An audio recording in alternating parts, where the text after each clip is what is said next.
আজ আমরা রান্না করব চিংড়ি টক পালং। চলুন দেখা যাক কিভাবে তৈরি করছি এই টেস্টি খাবারটি। আজকের টিপস, শাক ফ্রিজে রাখার আগে তা খবরের কাগজে মুড়ে রাখুন, অনেক দিন টাটকা থাকবে। আমরা নিয়ে নিয়েছি কিছু টক পালং শাক।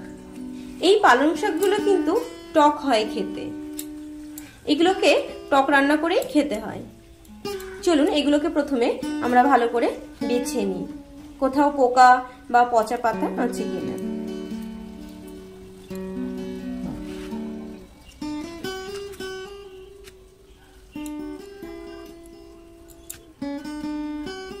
এখানে আমরা 3 আটি শাক নিয়েছি।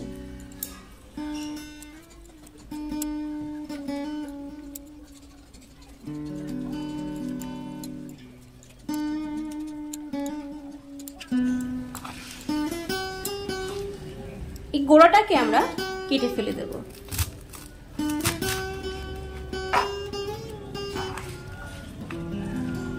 এবার এটিকে আমরা বড় বড় করে কেটে নেব।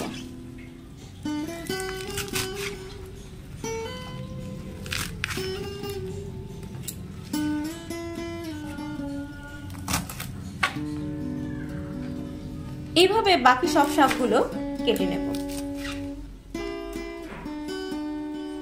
টক পালংগুলোকে আমরা ভালো করে কেটে ধুয়ে নিয়েছি। নিয়ে নিয়েছি 2টো শুকনো লঙ্কা, 1 চামচ কালো সরষে, 3 চামচ সরষের তেল, 1 চামচ চিনি, স্বাদমতো নুন, 1 চামচ হলুদ গুঁড়ো, 150 গ্রাম চিংড়ি মাছ। ওভেনে একটি কড়াই বসিয়ে দিয়েছি, দিয়ে দেব সরষের তেল।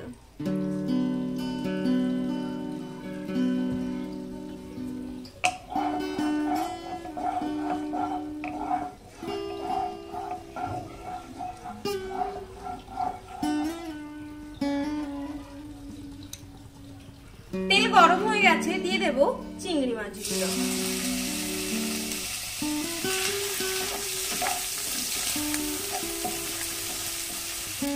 দেব সামান্য হলুদ গুঁড়ো, নুন,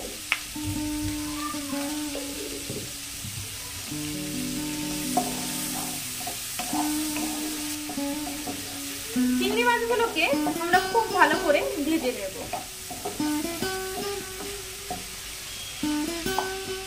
চিংড়ি মাছ ভাজা খুব সুন্দর গন্ধ এসে গেছে। এবার আমাদের কেটে রাখা শাকগুলো দিয়ে দেব।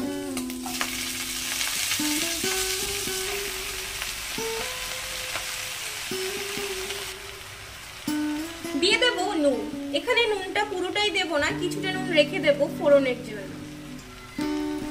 অর্থাৎ যতটা নুন আমাদের প্রয়োজন তার থেকে একটু কম দেব। দেব হলুদ গুঁড়ো,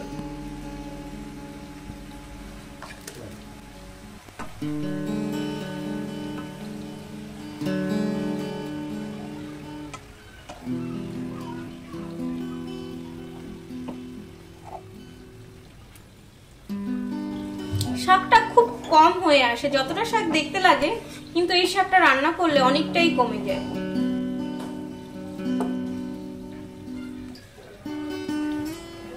রান্নাটিতে জল দেওয়ার কোনো প্রয়োজন নেই, শাক থেকে যে জল বের হবে সেটাতেই রান্না হয়ে যাবে। শাকটা পুরোটাই গলে গেছে, একদমই মিশে গেছে। এবার কড়াইটা আমরা নামিয়ে নেব। ওভেনে আরেকটি কড়াই বসিয়ে দিয়েছি, কড়াই গরম হয়ে গেছে, দিয়ে দেব সরষের তেল। আগে আমি 2 চামচ সরষের তেল দিয়েছিলাম, এবার দিলাম 1 চামচ। তেল ভালো গরম হয়ে গেছে, দিয়ে দেব সরষে। এখানে আমি 1 চামচ কালো সরষে দিলাম।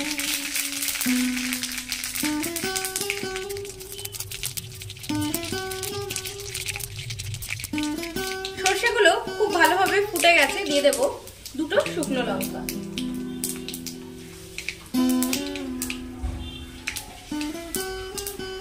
দেব নুন। ফোড়নে নুন দিলে খুব সুন্দর একটা গন্ধ আসে, আপনারা নুনটা অবশ্যই ফোড়নে দেবেন। লঙ্কা পুড়ে গেছে, এবার আমাদের শাকটা দিয়ে দেব।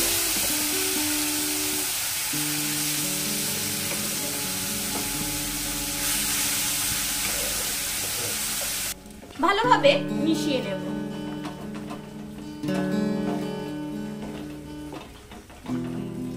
আমরা শুকিয়ে যাওয়ার জন্য অপেক্ষা করব।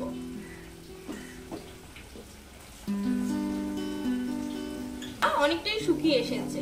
গ্যাসের ফ্লেম কিন্তু হাই করা যাবে না, তলে লেগে যেতে পারে। লো ফ্লেমে শুকিয়ে নিতে হবে। দিয়ে দেব 1 চামচ চিনি।